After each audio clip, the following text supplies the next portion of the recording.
All right.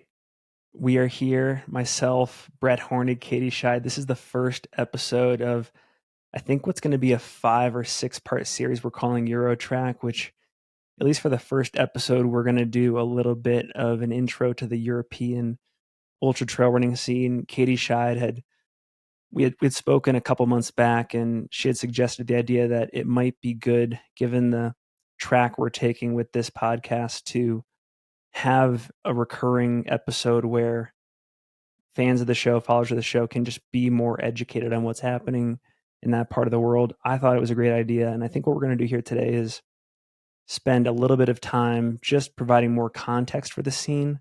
And then I think later in the episode, we'll talk about the next most important race on the circuit, which is Transvulcania. So also joined by colleague Brett Horney, because we're all recording live from Flagstaff AZ right now. But first off, Katie, welcome.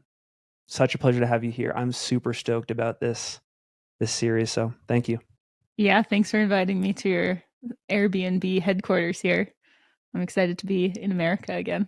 It's awesome. And yeah, just for further context, above us, one floor above us, they are live streaming the Cocodona 250 right now. So this house, this Airbnb, has some good ultra running juju flowing through right now. And I'll let my colleague Brett Hornig say some words too before we get into it.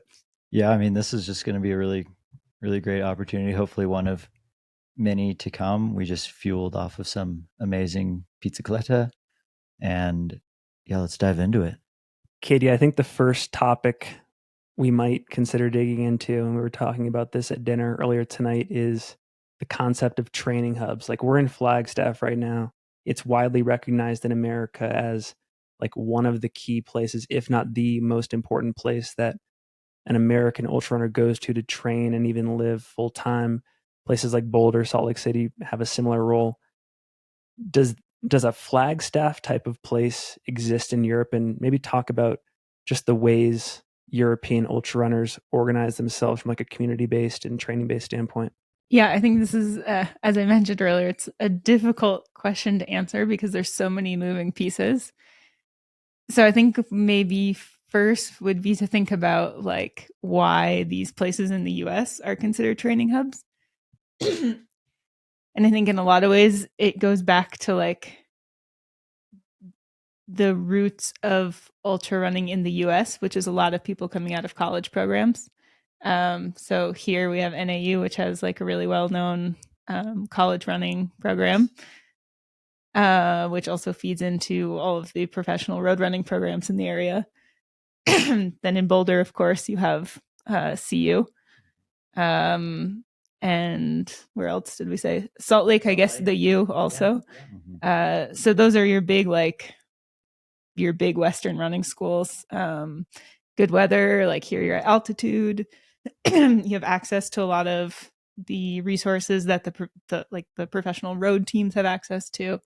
Maybe you're still around with your college teammates. You still see the same people. So for sure that creates these kind of hubs in the US because the sport is coming more from that kind of background in general. Of course, this is a generalization.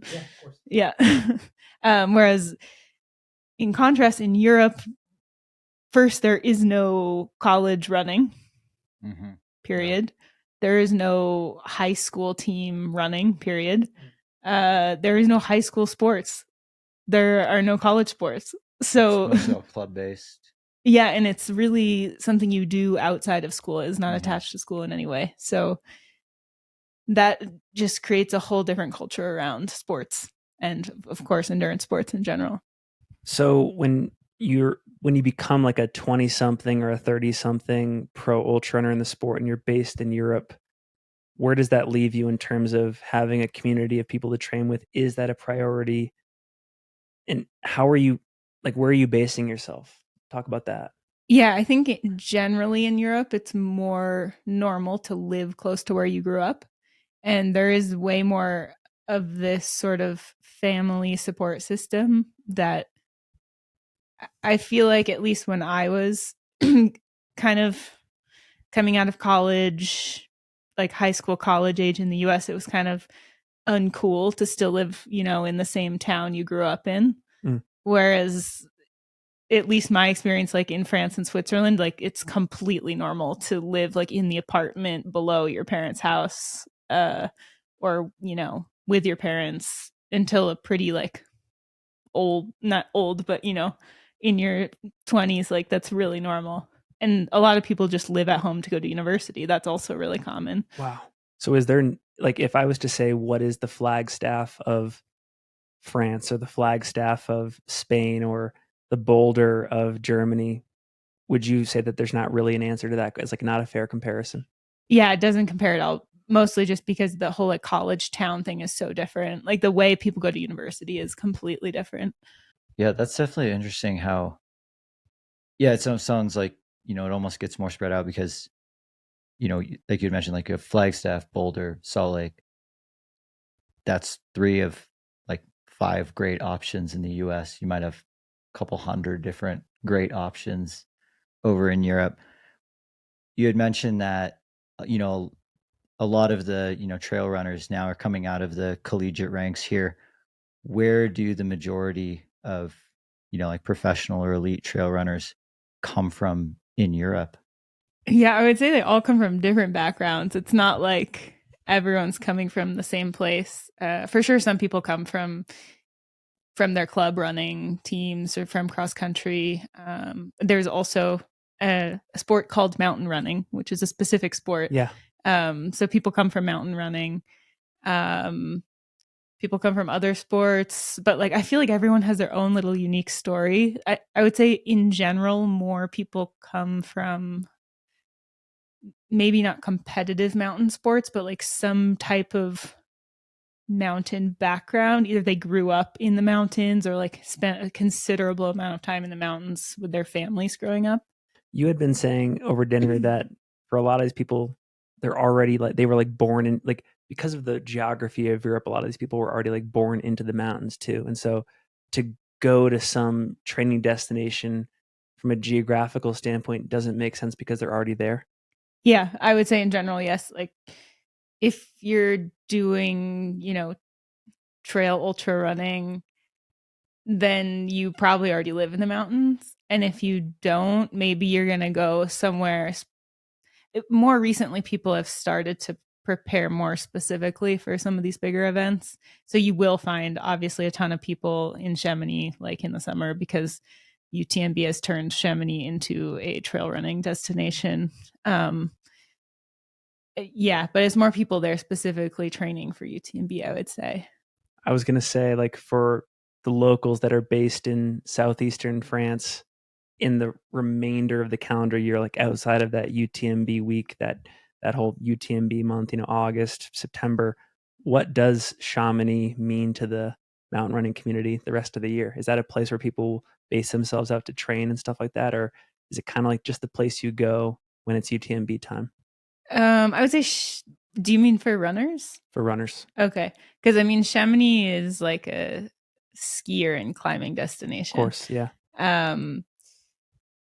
Yeah, for runners, no. I mean, it's kind of changed in the last couple years, honestly. Like more seen more expats kind of ending up in Chamonix, which to me makes sense because it's hard to live in a place where you don't speak the language. So it's easier to go somewhere where you can one speak the language because there's like quite a bit of tourism. So people there in Chamonix do speak English. And there's other English speakers to spend time with. You're not going to find that anywhere else in France. Yeah, that definitely makes the barrier to entry a little bit lower. You'd mentioned that there's huge skiing and climbing kind of industry out of Chamonix. Is there enough room to add in a large trail running industry to Chamonix as well, or are there potentially other like quote unquote Chamonix in Europe that maybe should be explored as well? In terms of industry, most of the trail running industry is in Annecy, which is only like an hour and a half away. So like almost every major brand is based in Annecy. Salomon, for example, right? Salomon is one example. Yeah, Mie, Hoka was mostly based there before they moved their base to the US. Wait, what's Mie? You would say millet. Millet. See, we don't know. This is fascinating. Yeah, I think Technica also. There's like a whole business park. It's every Okay. single outdoor brand. It's like Silicon in Valley the of same outdoor business. brands. Yeah, they're all in the same business park, and people move between brands pretty easily because you can still live in the same place and just work for a slightly different brand. So yeah, Annecy is really the hub of commerce for the outdoor industry in France generally. I know so I obviously have a bit of a bias because I live in France, so I see more of that. I used to live in Switzerland, so I was a bit more in the like German speaking culture a little bit. And I know on the kind of, they call it the DACH region, which is like Germany, Austria, Switzerland. That region, like Innsbruck, is one of the like centers of outdoor and like trail running. I know there's a lot of Terex athletes who live there. Ida Hegeman, who's in the North Face team, lives there. Okay. So I get site of the world champs later this year. Yes. So actually, a lot of people will discover more about Innsbruck this year. That's awesome. Just in 2 months. Yeah. I think before we get further down the rabbit hole of some of the questions that Brett and I have, I do think it's probably fair to address the things that we don't know about the sport. And just as somebody, as an expat based over in France right now, you know, you've consumed some of our content. You've seen the way we've talked about UTMB. You've seen the way we've attempted to, you know, comment on some of the European athletes competing in American ultra races. I won't be offended. I think it's important to just address, like, what are we missing? Like, when you consume our content, knowing what you know about the scene, like, what are some of the obvious things that we're missing in the coverage that, you know, we're probably going to fix in this series, which I'm excited about. I feel like you guys do, like, not just. Where is Finn lacking? I feel like you guys do a pretty good this job. Is my Catholic guilt speaking right now. It's, I mean, it is pretty easy to like find just number data on the internet these days. So it's not like you really have to know someone in detail to follow a specific athlete or someone in the sport. So in terms of like athletes, I would say like things are reasonably covered in the US. I think it's just different because the athletes can be so different. Like the athletes that excel on an American style course can be so completely different than someone who would excel on a race in Europe. And so it's honestly like hard to compare them, you know, if you put them side by side, you're like, I don't, and depends what kind of course they're on. Like it's hard to make a prediction. I would say in general, like, of course, sometimes it's hard to have context on everything when you're not like, just like I am not immersed in the American trail running world. So like, I don't even know, like I have to listen to your podcast to understand a little bit about what's going on and who's who and which race is doing what. And yeah, it's more just like the background context.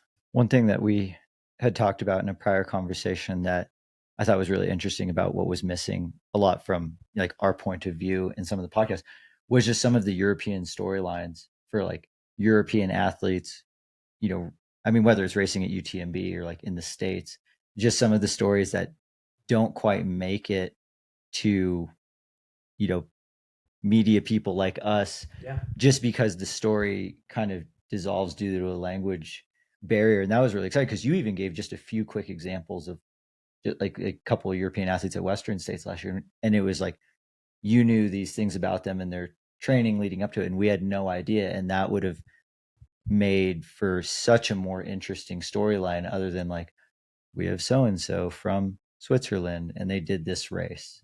But you knew like they had this problem with their buildup and then they've only been training for like 6 weeks. And like, see, that's what that was one of the big things where I was like, oh yeah, that is what we are missing. Yeah, I think there can be quite a bit lost in the language barrier, especially even if you're reading like translated posts. Like, for example, my partner Jean writes all of his jokes, like all of his posts are like just enormous jokes, and it's all things that don't directly translate. Even when I don't understand it in French, first of all, and then when I try to translate it, it doesn't work. So it's easy to lose track of what's happening, even if it's the person you're living with, if the language isn't right. Yep. And that's where I'm the most excited about this segment of the show. Is like, now we've got you to help us figure out read what the we're French missing. Instagram posts. Yeah, I'll and do my try best. and do your best to turn it into the American equivalent joke for us. Now we all have to learn. We have to find someone who speaks German to read and the Italian posts. ChatGPT is pretty good at translating and then translating into how it would be said in English, but for jokes, we'll have to see.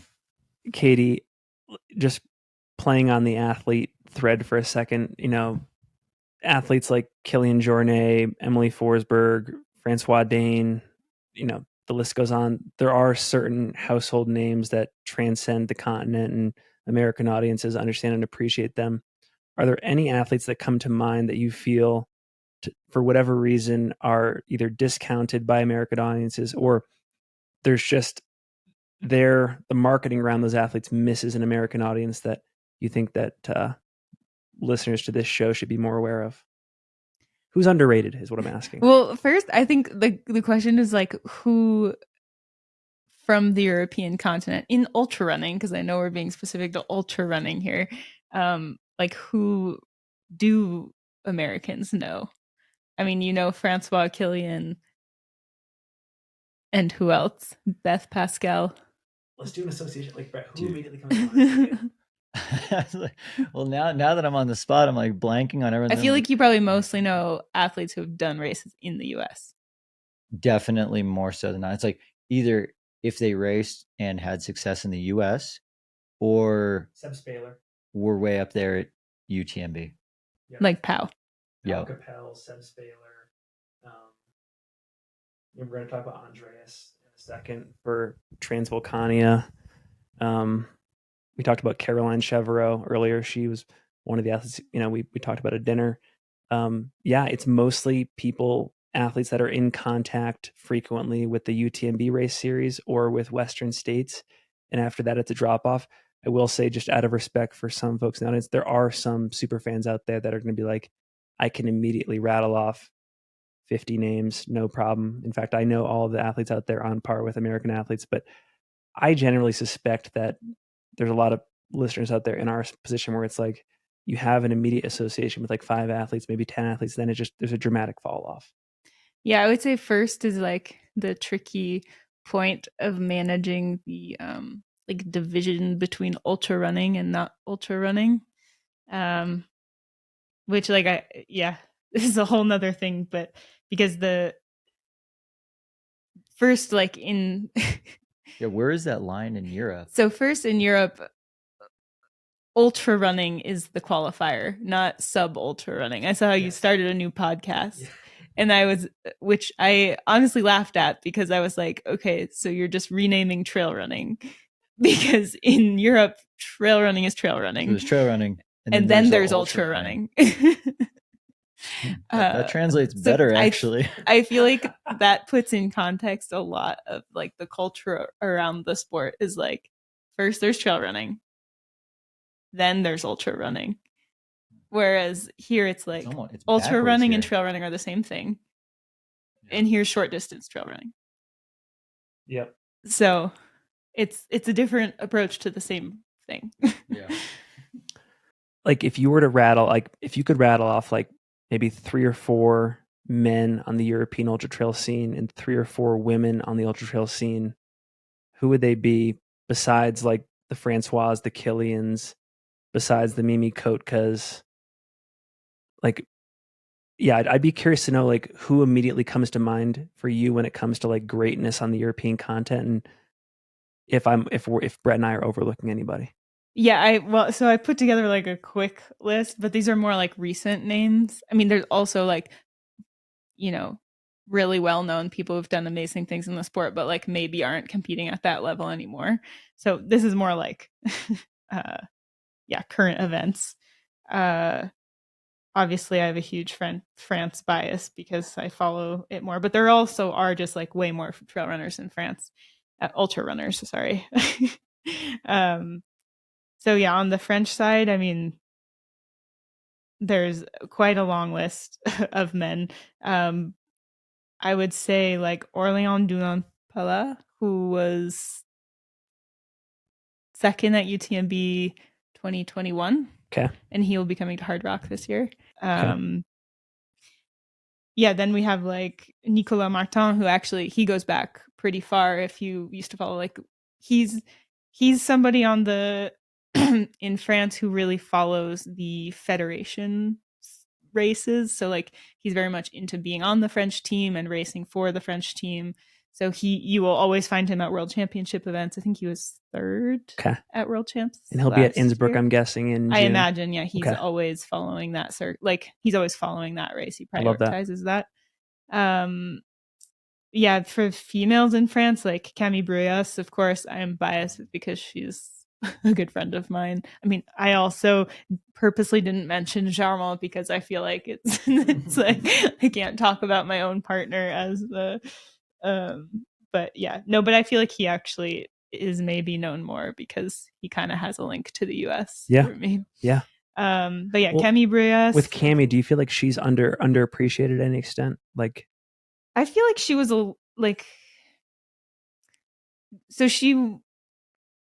I feel like she's been missed more than once. So going into UTMB 2021, we did all of the same races in 2021 where she beat me at every single one. So we started 2021 by doing the Italian, by doing a race in Italy that was the selection race for the Italian team.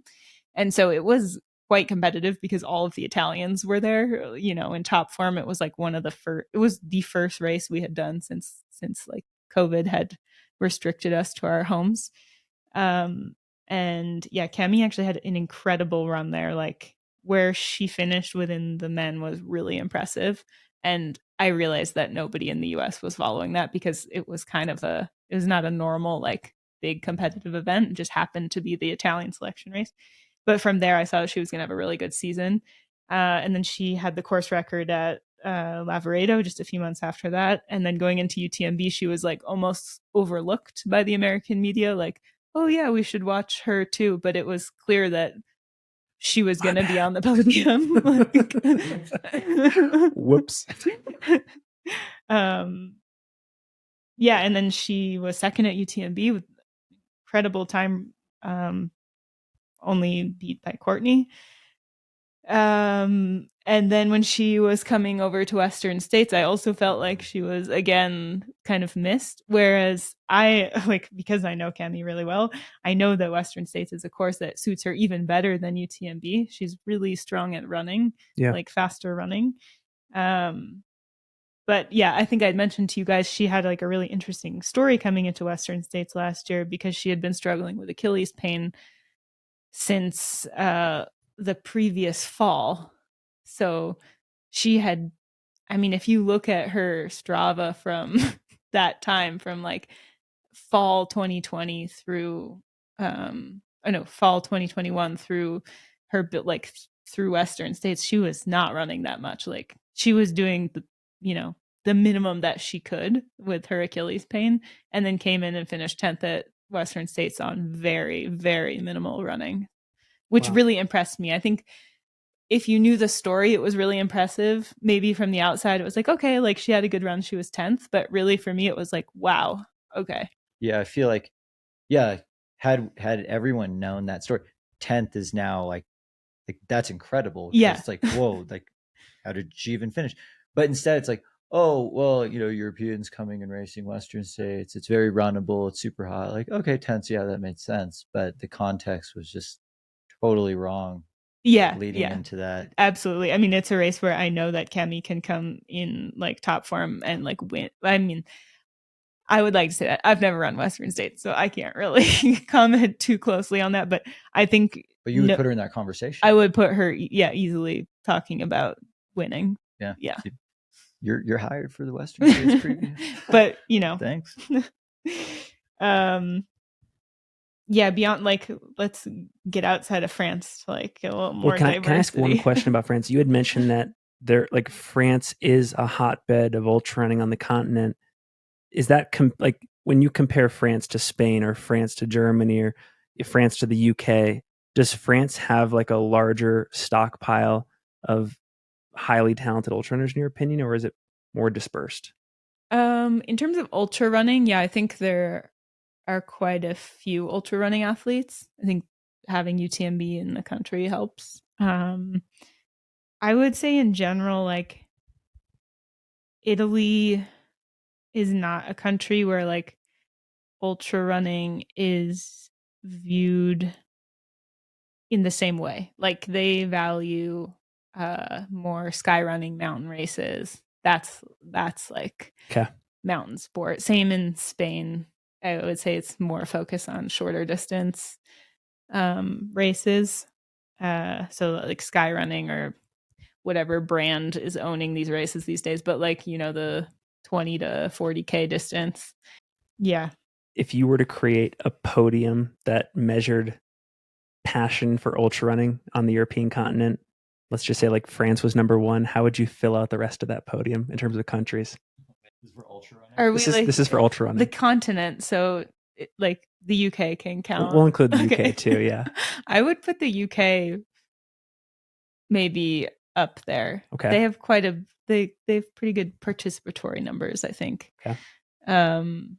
After that, yeah, maybe that's tough because I feel like Spain, Italy, Switzerland are like equal.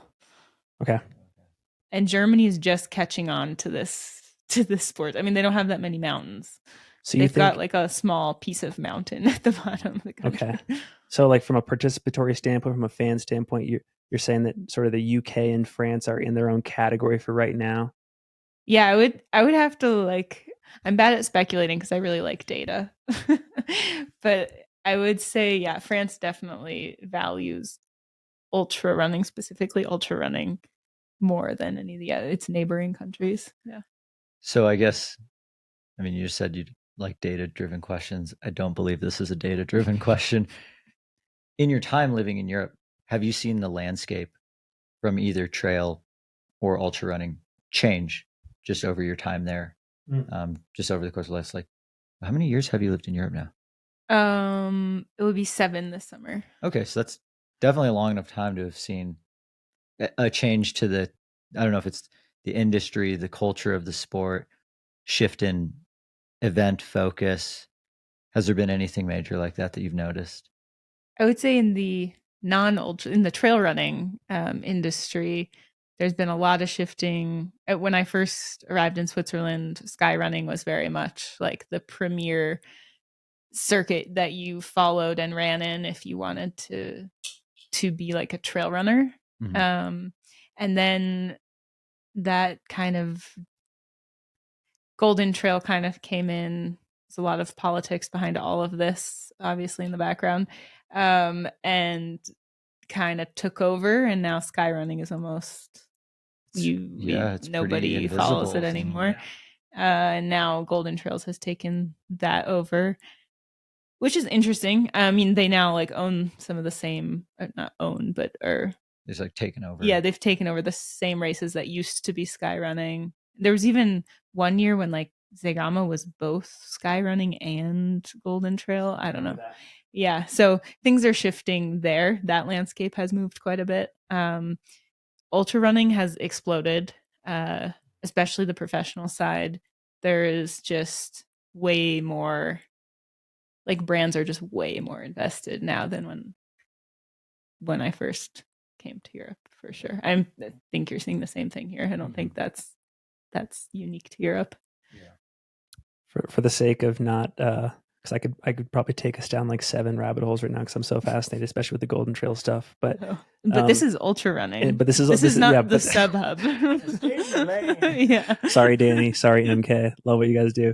All right. So you had given us this awesome list of premier, potentially underappreciated in America French ultra running athletes.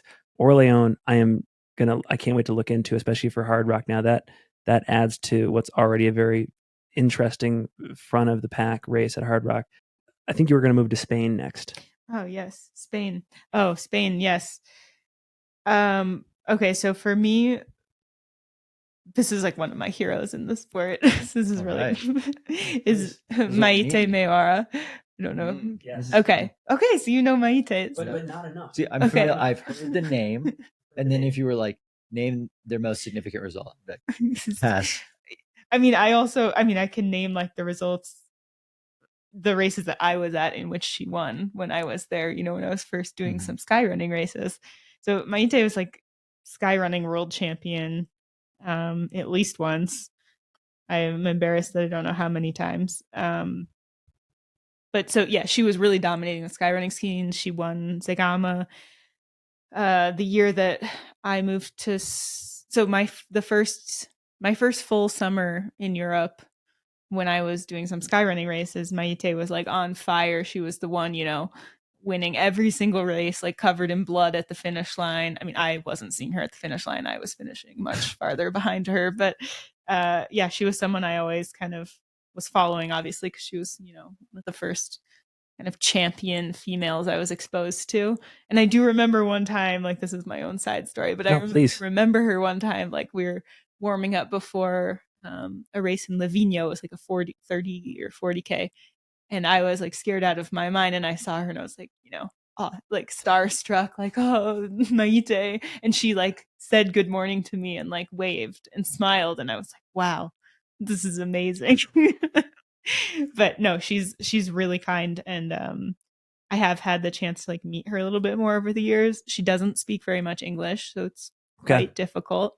She's from the Basque country. She's a police officer in her small village. Police officer. Yes. Then she decided to do a little bit more ultra running in 2019, and she did the Mute the same year I did. Yeah. Then she did UTMB. She was third at UTMB that year. Yep. Then I saw her last summer in Val d'Aran, and she told me, "Oh yes, I'm really busy with my job this summer. Didn't have enough time to train for ultra, so I just decided to do short races the whole summer." So that's something that I really admire about Maite. She just loves the sport and just wants, like, she's not there to like do any one specific thing. She's just like, I want to do what works for me, and like just whatever motivates me. Like she doesn't, yeah. I just feel like she's really there because she just loves it. Brett and I were actually talking about this on our run this morning. We were commenting on Tom Evans and how part of what makes him a great ultra runner is he's had these other seasons of his running career that actually made him a better racer in our sport.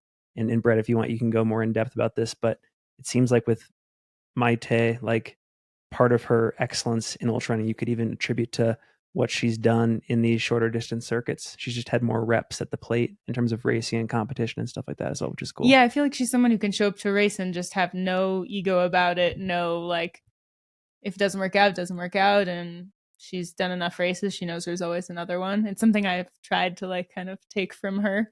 It's like a little bit less pressure. Like, you got a lot of years to do this. You can do so many different races. You can do a VK, you can do UTMB. Like you don't have to put yourself in this tiny hole. I mean, Killian is maybe one of the only other people who's like one premier sky running, like technical short events and also UTMB. I mean, she hasn't won UTMB yet, but she was third and it's still podium.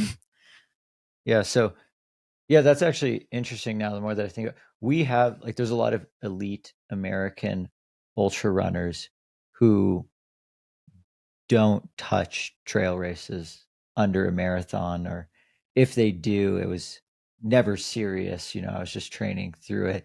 It seems like you do get a lot of European trail runners who have much more experience across a wider variety of trail distances. And I think there's a lot of value in that. It's hard to learn how to race when you only get to race like twice a year. We saw no ultra runners at Sunapee this past weekend for the US VK and all mountain champs, which was interesting. Almost, but they all live in the Mountain West. True. There was a decent contingent of East Coasters over at West Coasters, yeah, but they were most of them were like your classic, already in the Golden Trail Series sub ultra circuit, like your Grayson Murphys, your Joe Grays, I don't know. Well, it's people who wanted to be on the US team. Yeah, Yeah. and people that have just kind of like stayed in that lane. There were like Garrett was there, Garrett Corcoran, and yeah, like the guy that in Morgan Elliott who got a spot on the VK, but like Dan Kurtz. Dan Kurtz has not moved up in distance. He stayed in that lane. So I would say in Europe in general, it's more common, at least in France, to like start at shorter distances and move up and like do that deliberately. So like I did that. I did like sky running. I did shorter races 2017, 2018. I started 2018. At the end of 2018, I did CCC, and that was my longest race ever. But I had already done, I mean, the whole previous summer, I had been doing shorter races, and that's really normal. Like if you go to, I don't know, a 40K race in France and talk to people, you know, younger people who are coming up, they'll say like, oh yeah, like one day I want to do ultra running. But they don't, that's not what they want to do right now. When you were, I guess, going through the distance ranks at that time, did you have a desire to do longer races, but was just like, well, everyone's doing this, so I should probably go up through that way too? Or was there another, like, was it just the sheer distance? Like, you know, we still see a lot of American ultra runners like start out at 50K before they move up to 100 miles because they're like, well, 100 miles way too long. We're seeing that get broken a little bit now. Is it kind of that fear of the distance, or is it just more like this is just how it's been? Yeah, so for me it was a little different because I started in the US. Mm-hmm. And yeah, I would say one of the obstacles is that you just don't have a competitive sky race every weekend within like a 5-hour drive in the US. No, there's so few. So even if you find like a shorter race, it's because it's the, you know, it's the short race that goes with a longer race. You know, it's never the premier event. Yeah. So it's just easier to find races to do in Europe in general. Like you can find like 6 races like every weekend, you know, like a shorter race. Yeah. And like every Italian mountain village has like their race. Like the entire summer you can go just from village to village and like find a race to do. So where you cool. can't really do that here. So first, that's like the first limiting factor. Mm-hmm. But I would say when I was starting here, yeah, like 50K was like the shortest kind of premier length race you could find. So that's what I did. I did like 250Ks, 350Ks. And then when I then when I moved to Switzerland, like I met Germont just after that. And that's kind of what he was doing, was like these shorter style races, which for me was really cool because they're really steep and I really like hiking. So I was excited about it. Super technical. You get to go to like pretty spot every weekend. You get to race, you know, every couple weeks. And yeah, it worked really well with like my situation at the time as a student, because you could just leave for like a long weekend and you didn't need to go on like a 5-hour run in the middle of the week. You could go to the office and like work. Yeah, I guess it just makes more sense than over there with Yeah. Well, there's just more presented. opportunity to do shorter races. I feel like I've been a bad host and I keep steering us off track on all of the notable athletes. This is totally my bad. And now that I'm thinking about it, because we're going to be doing 5 or 6 of these episodes, and you know, in addition to Transvulcania, we'll talk about, you know, we'll do a UTMB episode. We'll do, you know, episodes, you know, for the remainder of the European ultra trail scene, so we can kind of develop the storylines around these athletes and raise more awareness. Then, I think one other topic I wanted to discuss before Transvulcania is just the races on the ultra trail scene in Europe that you tend to follow the most, Katie. And like for us, the one that we always put on our commentating schedule is UTMB. But like if you were to just create a schedule of races to follow, including Transvulcania, between, you know, March and October of each year, what would be like the 6 or 8 races on that list? So this is only ultras or Only ultras? Only ultras. Okay. So it would start in February with Transvulcania. Yep. So outside of the March window. But so I also feel like this is going to change a lot in the next year or two with the new UTMB system, because we're already seeing races like, for example, Istria, like that's a race we hadn't really heard about until this year when a bunch of people went there to try to get their points for their stones, sorry, for UTMB. So forgetting about how it's about to change. Yeah. Prior to that, I would say it would be Trans Gran Canaria, the Mute, which also unfortunately this year got a little bit overshadowed. Not overshadowed, but like people needed their UTMB stuff and went to Istria instead of the Mute. Whereas normally the Mute would have had a deeper field. Still had like pretty good showing this year, but not as much as we've seen in the past. But we'll see if they hold out on UTMB or not in the future. And then after that, it would be Lavaredo in the Dolomites, which I feel like the Americans know pretty well. And then the fall is, it's more the French races. It's Les Templiers, which the Americans also generally know because they do a good job about bringing, or they at least used to be good about bringing Americans there. And then Diagonal des Fous, which is technically not on the European continent, but is part of Europe, technically. Yes.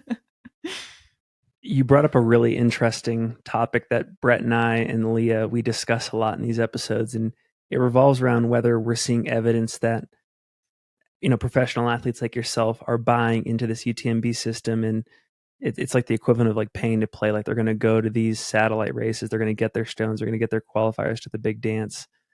You know, when on the American side of things, when we saw Jim Walmsley race Istria, we're like, wow, looks like Jim's bought into the system. Like when we saw Zach Miller do that Tara Ware, we're like, wow, Zach has bought into the system. Do you get the sense that, you know, more and more athletes are buying into this system and rallying around it, or are you still seeing like athletes kind of picking and choosing races that inspire them regardless of what the races are attached to from like a global circuit standpoint? I think there's both. I mean, for sure, like, yeah, Jim needed his stones or his entry. And yeah, he knows like if he wants to do UTMB, he has to play the game. It's part of the game. So I think he used it as like a way to practice running his 100 miles. I'm not sure if it's really like that healthy from an organization standpoint to like be forcing athletes into running, because as a side note, like I've never run a 100-mile race besides UTMB, so I can't imagine like having to run a 100-mile race and then just to get in. Yeah, but that's you don't actually. Yeah. You can send a nice note asking permission to change your category. Anyway, that's like, we'll see if that changes. I think they're still in like a big learning phase right now, and I think things are going to shake out, hopefully for the better. I'm not. Yeah, there's new qualifying rules every week. Yeah, seems like so. Yeah, this whole last few minutes could be irrelevant tomorrow. Yeah, we'll see. Yeah, I know. In some ways, I think it will be good for at least the elite level of the sport, because it does put more people in the same places. Yeah. Like when I saw that not everyone, but when I saw a lot of different people going to Istria, I was honestly like kind of second guessing myself, because I had chosen Eco Trail Paris over Istria. I was kind of considering the two, and I was like, oh, well, you know, it's just shorter travel for me to go to Eco Trail. It's probably going to be the same amount of competition at both. So I'll just go to the one that's closer. And then when I saw there was like more athletes going to Istria, I was thinking, oh, maybe I should have gone there. It could have given me a little bit more stimulus, or, you know, but I mean, I'm happy with my choice in the end, but I think it is interesting to see like, maybe it's something in the future when I make my race calendar. It's just, you know, I open up the UTMB page and like go through which races motivate me there on that list. If I like for a race that I want to be competitive, they got you right where they want you. Yeah, I know. And then after that, like fill it in with like other races that, you know, inspire me. But I think every athlete they can really make their own decision here. I feel like some of the complaints are, you know, people think or implying that like UTMB is making their decision, where it's, in the end, you're the one pressing like register. Yeah. You don't have to do still it. Have a choice. Yeah.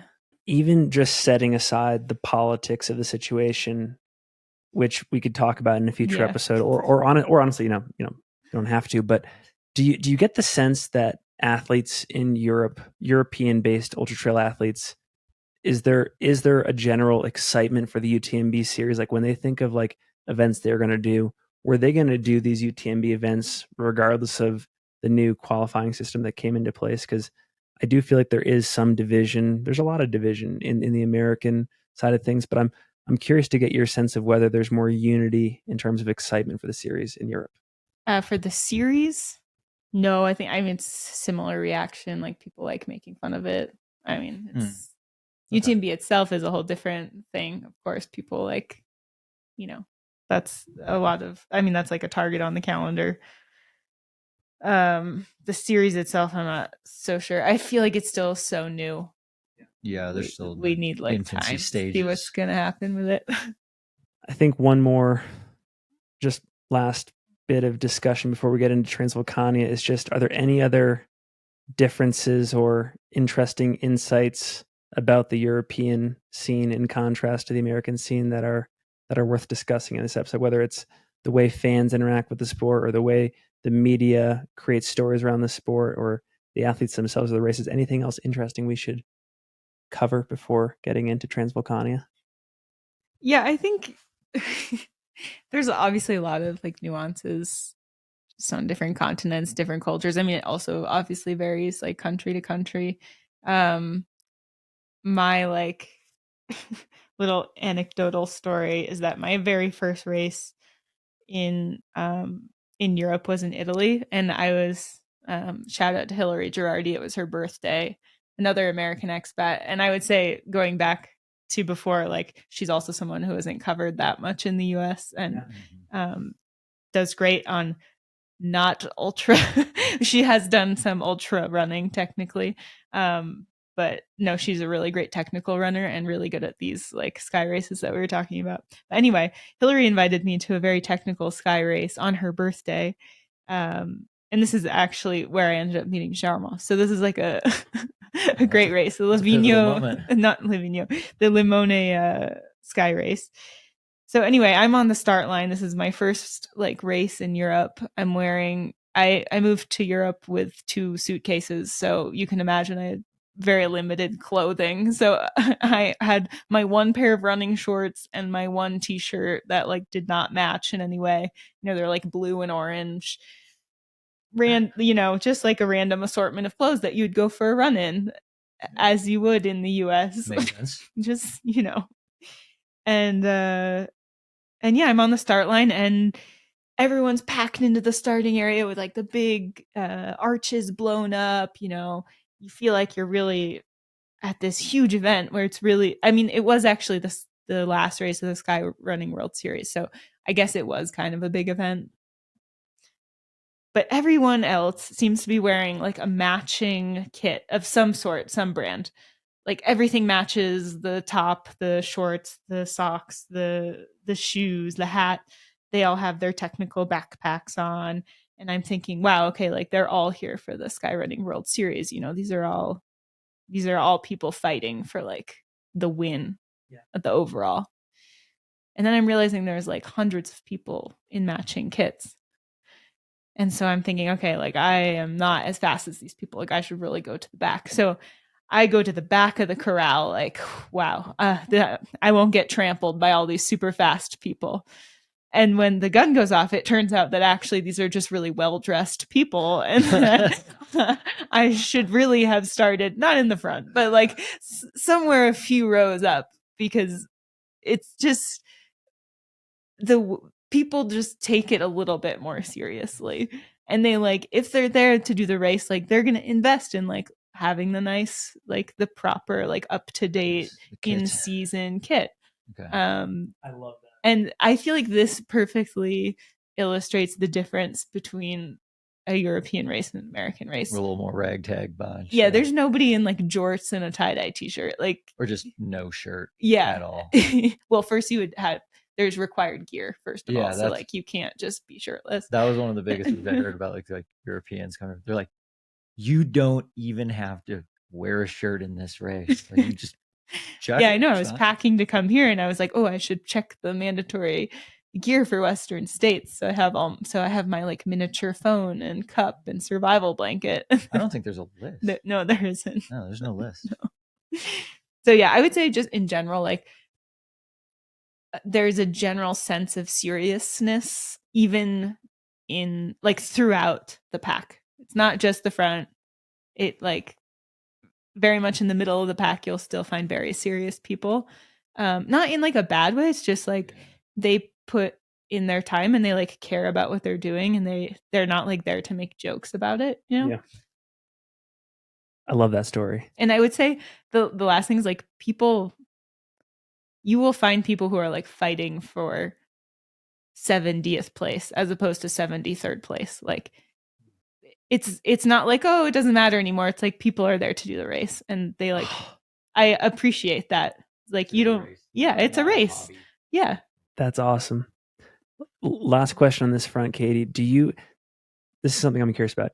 Is there a European equivalent to an I Run Far or a Free Trail or a Trail Runner magazine like there is in the US? Like, what are the go-to media outlets for European athletes that are stoked on the sport and want the stories on the elite athletes? They want the stories on races, all that kind of stuff. I would say the media is still a little behind like the news, kind of what you guys are doing. Like there's no Interesting. podcast. There aren't that many podcasts. A lot of people I've talked to or heard through JAMA are listening to the American social, like the Wow. American podcast media. So yeah, it would be great to cover them more because you do have like followers and listeners from the other side of the ocean. I would say French media is still very much based in like traditional magazine, writing stories, like 3 days after a race happened, like more traditional media, which it looks like it's nice to have a magazine and have nice pictures of the race, but you already know what happened. Yeah. Like you can find out, within seconds on your live tracking app. So I think that's something that would be interesting to see come more to Europe.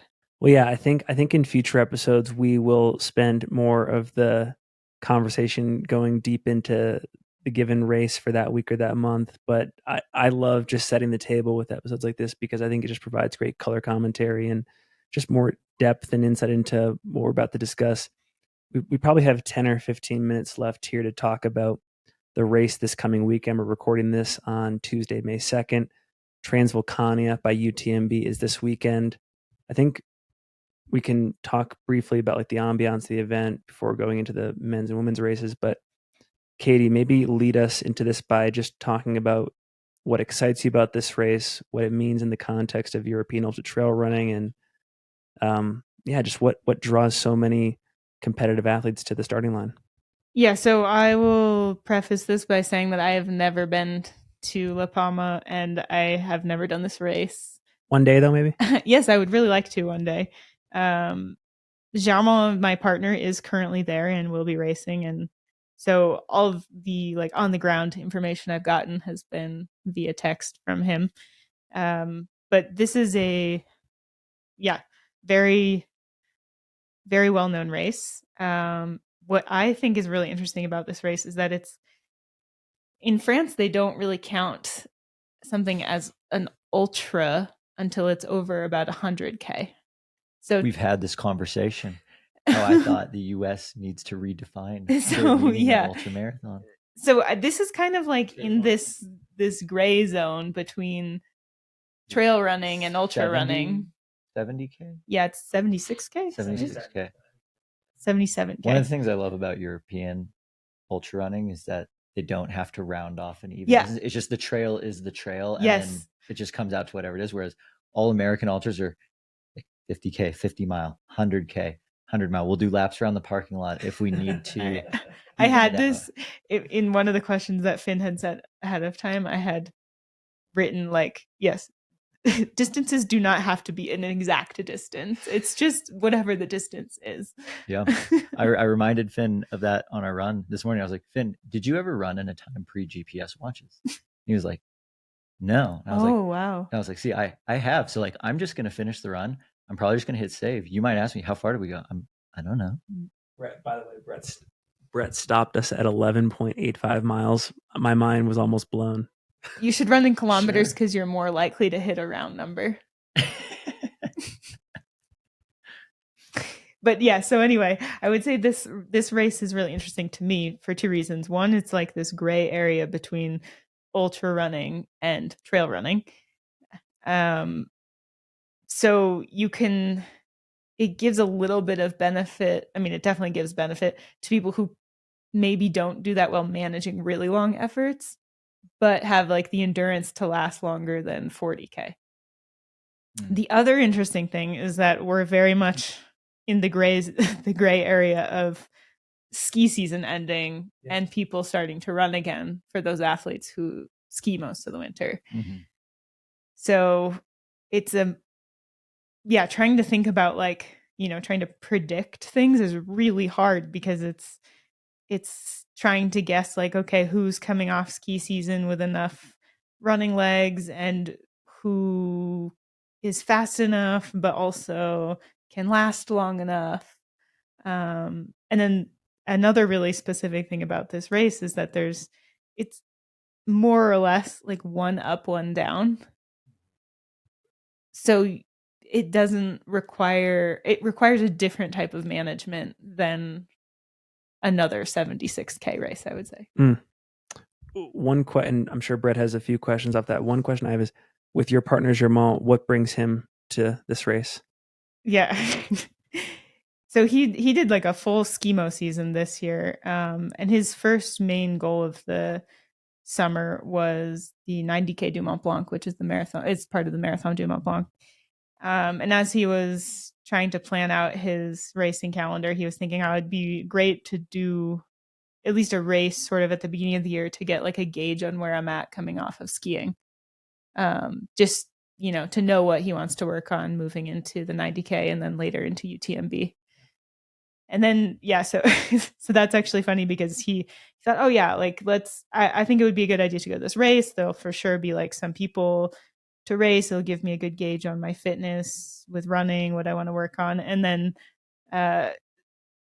soon finds out that this is like maybe one of the deepest men's field in a long, so like deep.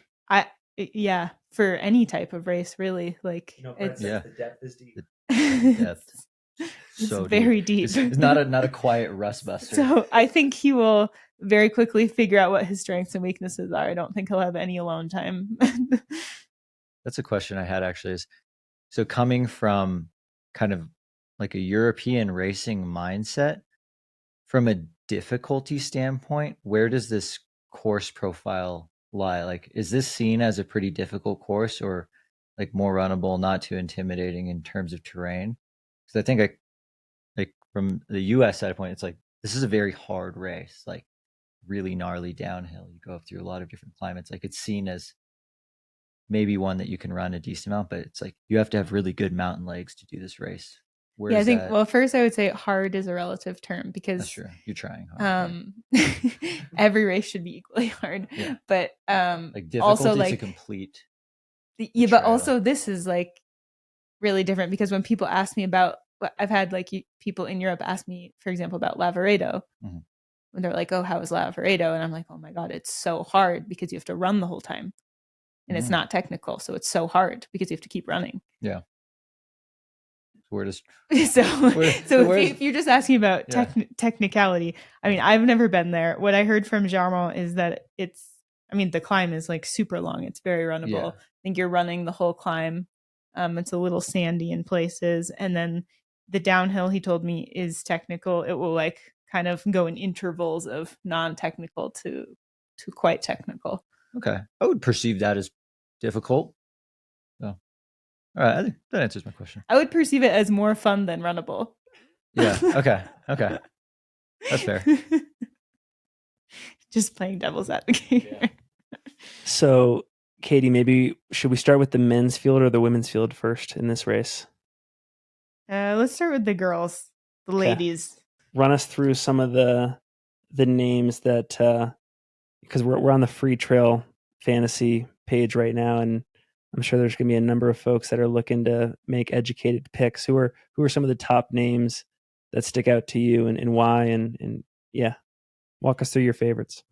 Yeah, I would say So I have 4 names that stick out to me the most, and that is Mimi Kotka, who I think, Mimi, Martina, Fiona Port, and Meg McKenzie. I don't know. They're ranked at the with highest UTMB index, however much weight you want to put on that. And then just above them in just above Meg in the UTMB index is Antonia and Alessandra, who I don't know at all. And I tried to look a little bit into their past results, and I don't know much about them. So I just don't even I don't even know where to place them. There's one person on that list, Martina. I don't want to butcher the last name here, but Valmassois. Valmasoy. Valmassoy. Soy. Brett and I have a running joke about, a spot. Well, Brett's already fast. I'm not fast, but fast media people in the sport. And Martina, I believe, also does a lot of marketing work, race commentary work with Solomon. And so not only is she a strong runner, but she's a very talented media person as well. Yeah. Leagues above us. Jeez. Martina is extremely talented. She is very good at everything that she does. I think this is the first year she was able to sign with Solomon as a full athlete. Before, she was more based in on their media team. And this year I believe I don't know if she's still doing content for them. I actually didn't ask her, but I know that she is actually fully an athlete this year. And she actually has a ton of great results, especially considering that a lot of times when she would be at races, she would sometimes be racing one day and doing media work the other day. So, like, for example, she did the 90K du Mont Blanc the same year that I did. And the next day when I was just lying in bed, the post ultra, just like feeling sorry for your tired body, Martina was like out on the course taking photos of the marathon event. So she's a hard worker and she gets stuff done. Yeah. And she's also an extremely talented skimo athlete. So wow, if that just makes you feel less good about yourselves. So I would say Mimi, I haven't heard from I haven't talked to Mimi in a while, but she is always comes to big races like in good shape and always a huge threat.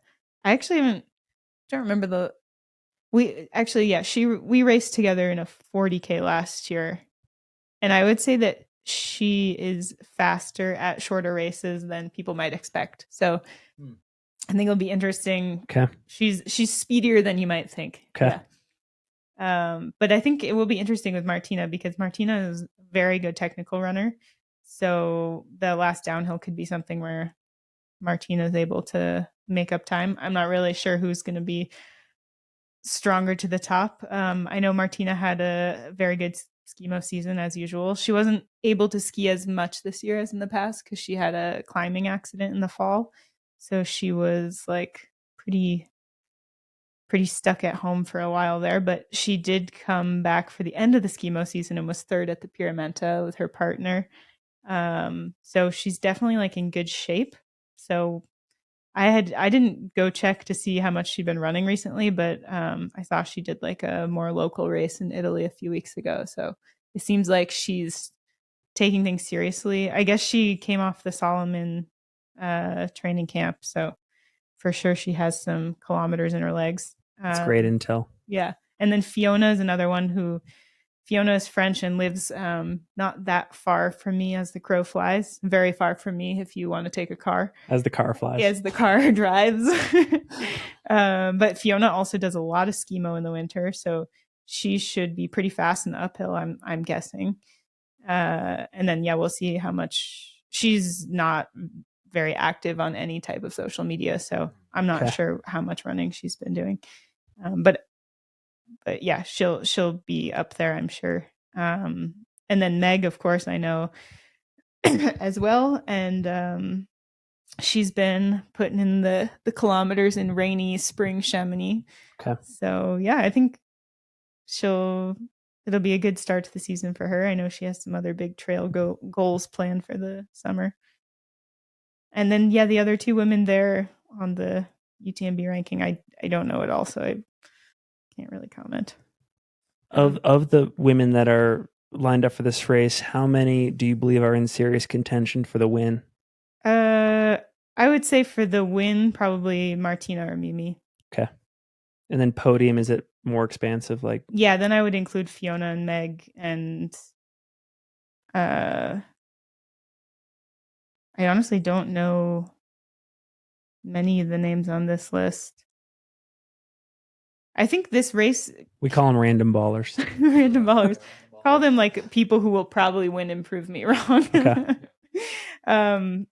Yeah, I would say this race it does attract quite a wide range of athletes because it kind of touches the ultra running athlete, and it also touches people who maybe do shorter races but want like a longer short race.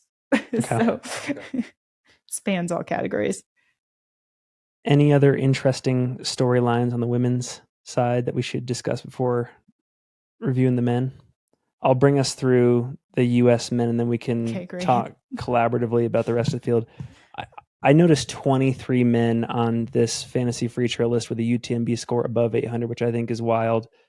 The U.S. is sending a unit. You've got Jared Hazen, Stephen Kirsch, Jeff Mogavero, Tim Tollefson, Tim Frerichs, and Dakota Jones. Did a little bit of Strava sleuthing on all of these guys. Hazen, I believe he was in Flagstaff until about a month ago. I think he went to that Solomon training camp. And I had heard through the grapevine that he was moving to Europe for the summer. I think he's been in El Paso, Spain, training for the last week or so. Tim Frerichs just joined him there. Tim won Transvulcania back in 2017. That was part of Tim's heyday in the sport. He was just on an absolute run in the sport. Stephen Kirsch. Stephen was lined up to run Sonoma, I think trying to get a world spot back in April. Decided last minute not to do that race, focused here instead. He's been running 13 to 15 hours a week for the most of March and April, training here on Eldon and Flagstaff, training in the Grand Canyon. And then Tim Tollefson, similar to Kirsch, just a lot of training pieced together, a lot of consistent training pieced together the last 2 to 3 months. Tim Frerichs, training with Cody Reed. It seems like a lot of those Coconino Cowboys are back together. They're just missing Jim. I'm assuming Eric as well, unless Eric has been Strava Dark. Brett and I have been talking about Jeff Mogavero quite a bit. Jeff is, I think, very high on Brett's list. He's been training out of Missoula, Montana. Endless laps on Mount Sentinel there. Partners with Adam Peterman on a lot of these runs. Stock is rising. Ran 22:50 at UTMB last year, which I think was such a competitive year. It was like he was in the, I think, back half of the top 20. He's also mixed in a lot of Nordic and Skimo into training. I've seen some 20+ hour weeks on Strava. Last thing here about Dakota Jones, hard to say exactly what he has been doing. I know from social he's been nursing injuries at times. He mentioned in a 38-mile long run that he logged on Strava about 2 weeks ago that he needs to stop signing up for these spring races. And I can, back him up here. It has been hard to get the dry trails in Salt Lake City this winter. We've had a record winter. But Dakota has a lot of history at Transvulcania. I think this is his 5th time lining up for this race. He won this race back in 2012. He beat Killian, 4th at this race in 2015, 10th in 2014. This race put him on the international map, I think, back in 2012. He kind of shocked the world, beating what looked to be a well-rested Killian who was starting his season. So that is the American coming contingent. off his ski season. Different than well-rested. and thank you for correcting me there. And he in Dakota had been coming off of a win at Lake Sonoma earlier that year, so he had been primed. But Brett, any comments on the American field day before Katie goes into the European field? Yeah, I feel like, one, that was a massive list that you read. There's a good handful, like you didn't list any random ballers. Like you listed like a bunch of certified heavy hitters, but you also listed some certified heavy hitters who maybe haven't hit a Grand Slam in a while. I mean, we've got two past champs with, a lot of question marks. Like there's a lot of question marks around like Jared Hazen, Tim Frericks, Dakota Jones just ran the Gorge 50K, and I know it probably didn't go the way he wanted it to. So there's some question marks there. Tim Tollefson just didn't have the 2022 that I'm sure he had envisioned, with things just not going great at Western States, and then just getting sick before UTMB. And, that was a rough year. So, first big race back in a long time. Stephen Kirsch, I feel like he's been on the cusp of like that great race. Maybe even like a similar narrative to like where Cole Watson's been at, where like everyone's like, oh yeah, Stephen Kirsch, like he's going to be in it for, top 5 every single time. Yeah. Whereas I'm sure he knows, and, his friends, training partners know, like, no, he should actually be looking to win these races. He just hasn't put it together the way he wants to on these days. It's like, I know his ceiling is higher than what a lot of people might think it actually is. So I'm really curious, like, of course, not every single one of them is going to have the best day. Like that's how trail running works. So I'm just very curious, who's going to be able to put it together in an early season race. Kind of like Katie had said, a race like this early in the season, where are the running legs at, coming off the winter ski season? Jeff Mogavero is one of those question marks as well. Like, I don't know what his running has really been like, and he did get in a lot of skiing this winter. Excellent points, Brett. And one last thing I'll just comment on before we turn it to Katie here. If you look at most of this list, these American athletes, they ran straight through the winter. You look at a Stephen Kirsch, a Jared Hazen, for example, they didn't have a skimo season. They are not multi-sport athletes by and large. Like, they are year-round ultra runners. And I just think that's a curious point, because I'm sure, Katie, as we go into the list of Europeans racing this, like, this is probably their first major running event and the culmination of maybe their first training block in 6 months. Yeah, I think coming off the ski season, especially in this kind of context, it will be interesting to see what happens, because I think the athletes who are showing up from cold weather places just a few days before the race even are going to have some issues in the sun. That's definitely going to be a factor. I will say that I do think what skimo can give some of these athletes is it does give you pretty good uphill legs, if you're able to like kind of translate that to running with enough time. And I feel like that bump can last a few weeks. At least that's what we've noticed. So this will kind of be looking at where the intercept is between people's ski seasons, how much downhill time they were able to put in on their legs, who can run a fast technical downhill. And yeah, I think what's going to happen is that some of these American guys are going to push the pace on the runnable uphill, the ones who've been running quite a bit, and the ones who are used to runnable uphills, which we are not in Europe. That's something that I would say a lot of these European athletes, like, it's maybe one of their weaker points. Andreas is pretty good at runnable terrain, and yeah, he's had some really strong results the last couple of years. So he could be a factor. But I think what's going to happen, this is my prediction, is that there's going to be like a fast group to the top of the big climb, which is like half the race. And then it's going to be either someone from that group who is actually able to run quickly down a technical downhill, or somebody who maybe goes out slightly slower but can completely bomb the downhill. So even though it's, like we were talking about, the course profile will be like one big climb, one big descent, the descent's still long enough where you don't necessarily have to be immediately attached with the leaders.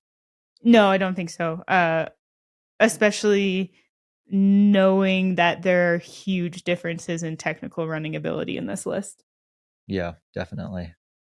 And that's been one of the biggest struggles of Americans racing anywhere overseas, is that they try and lean into the runnable climbing abilities and ultimately screw themselves on the descents, because then the descending is just for recovering. And in a race like this, you can't be recovering on this descent if you're trying to win.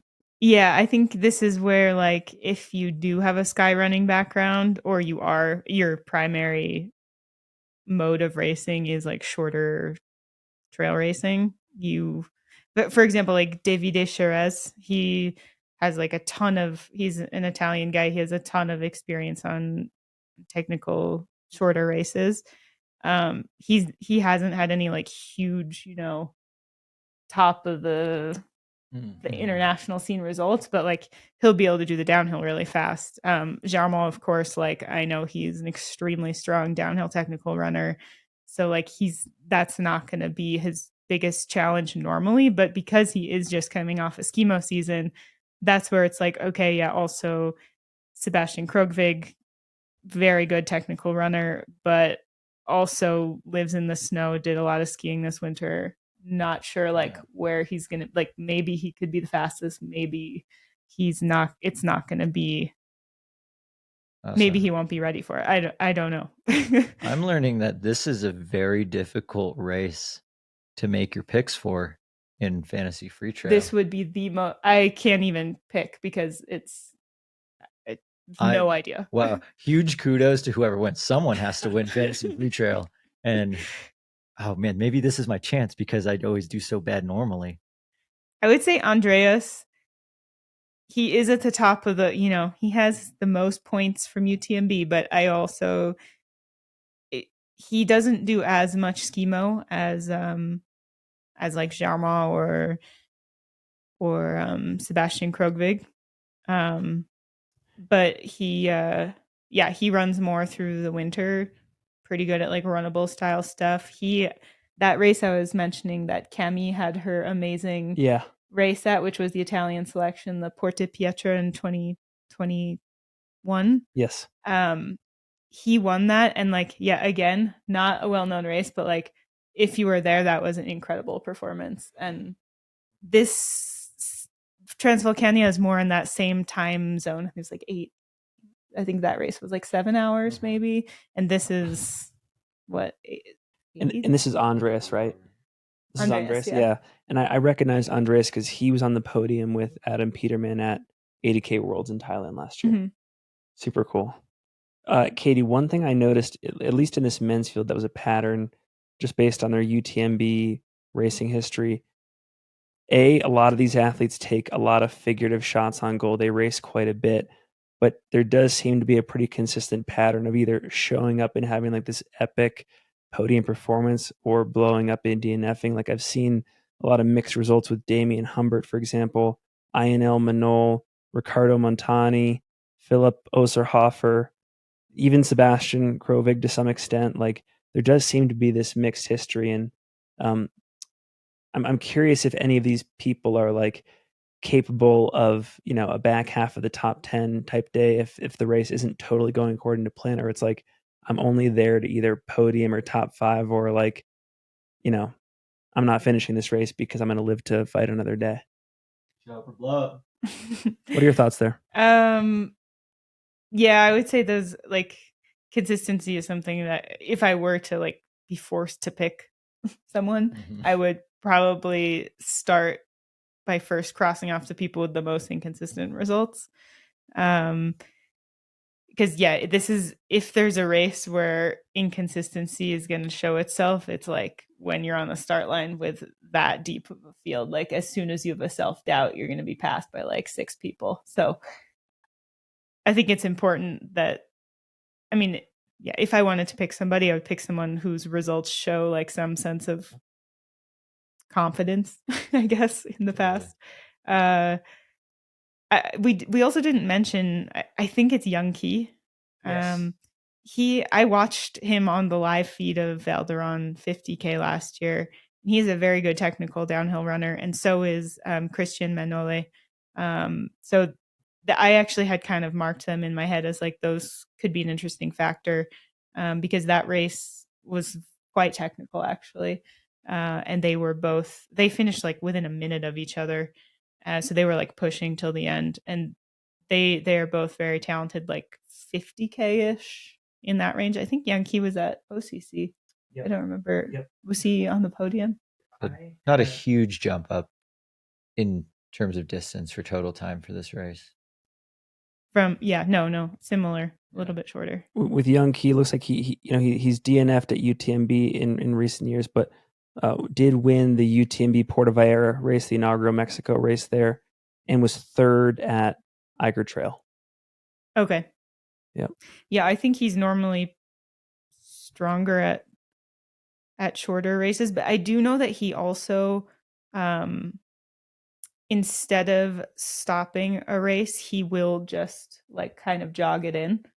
Like I've looked at some of his latest Instagram posts actually, and he had said at Penigolosa he just decided to finish Not running. my day, but I'm still going to finish it. Yeah, which I respect. Like, yeah, that's commendable for sure. If you're there and you're not broken, like, go for it. So yeah, we'll see. I think he could be, maybe a factor, maybe not. Katie, this has been awesome. And just to close up here, looking at potential contenders for the win and podiums, who in this men's field do you feel has a legitimate chance to win this race? And if you were to pick a podium, who are you putting on there? Oh, wow. So many fantasy free trailers are depending on this right now. The thing is that, like, I obviously, this is really hard because Jarmo's on this list. Yeah. But no, I think that Sebastian Krogvig could have a really good race here, but I also am worried because I don't think he got there that early. And I think it could be hard coming from Norway in the heat. Okay. So that's kind of the one thing I'm like a little concerned about. I would say I can't even like pick one, but I would say, like, in no particular order, Andreas. Oh man. Like maybe Dakota, because he's won this before, so he knows. Ooh. He knows like what he would need to win. But I also I haven't been following him in the last few years, so I have no idea what he's up to. He's kind of a ghost. Yeah, he goes Strava Dark frequently. I mean, the last I saw him, he had a phenomenal day at Javelina last year. Brett, you were out there with him on the course quite a bit and in passing and even sharing miles. And when he's having a good day, he looks good. Yeah. Yeah, and then I think like Jared and Jarmo have already been training. They've been spending quite a bit of time together there the last week, so maybe they'll end up running together a bit. Yeah, I do actually honestly think that this could be a great race for Jarmo, depending on how he's feeling coming off the ski season. I think he's been running for 4 weeks. Well, I'm looking at our schedule here for the next, 6 months. I'm really excited about this series. We're going to be previewing the Lavaredo race and the 90K Marathon du Mont Blanc in June. We're going to do Hard Rock and Val d'Aran in July. I think we'll also do UTMB with Leah in August. I'm very excited about that. Les Templiers and Diagonale de Fou in October. Of all these races, do you think Transvulcania is the most up in the air in terms of the certainty of who can succeed here? Like, do you feel like this one is the hardest one to pick for? How do you feel about that?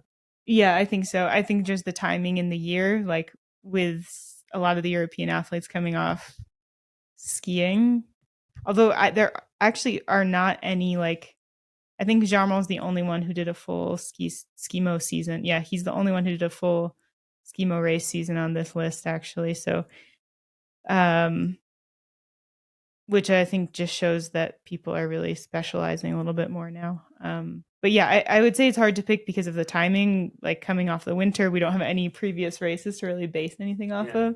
And then also the distance and just the format, like this sort of like middle distance, ultra, not ultra. And then kind of the like one up, one down, more or less. Like you don't, there isn't as much like trying to decide what to do on, the second downhill or the third downhill. Yeah. You kind of just you get to let it rip after that You do have to survive the last climb. 300-meter climb, but Yeah, I've heard that one's rather heinous. yeah. And then that there's a riverbed at some point. Apparently giant the rocks end you have to is run quite through. difficult. So maybe if there's a group, like it does matter if you saved a little bit of juice. That could be horrible. This sounds like one of those races that I would absolutely wish there was not a sprint finish on. I think every race I would. I guess that's true. That's like every like trail ultra runner's worst nightmare. Is like, please don't come down to the last 100 meters. But I will say, what is it, like a 2,400-meter descent? Yeah. There's not many places you can get that anywhere in the mountains at this time of year. No, this on is foot. super difficult course to replicate Yeah. in training. Well, Katie, this has been an absolute pleasure. Brett, pleasure as always. Like I said, I feel like a broken record, but I'm really excited to continue this series throughout the rest of the European Ultra Trail racing season. Katie, thank you so much for your time. Super cool that we kicked this off with a live, or not a live, but an in-person recording. And I want to kind of do more of these somehow over the course of these are fun. But Katie, any final thoughts either on this race or this type of episode, or just other thoughts on the Euro Ultra Trail scene before we close up here? Not really. This was pretty cool. It's definitely past my bedtime now, though, so I should go to bed. No, yeah, it's interesting. Like I'm really glad that I can give a little bit of insight. I hope that I didn't give too much bias towards the French side of things. But yeah, maybe we'll have to drag Germain onto the microphone at a future date. He can give you his race recap, depending on how it goes. That would be awesome. How about you, Brett? Any final thoughts? Yeah, I'm excited to see where this goes. No, I don't think there's nothing wrong with the French bias at all. We need that. I mean, there's been this American bias for like years now, so it's going to be a good blending. I'm excited for it. Yeah, we'll have to hire a German correspondent at some point. Yes.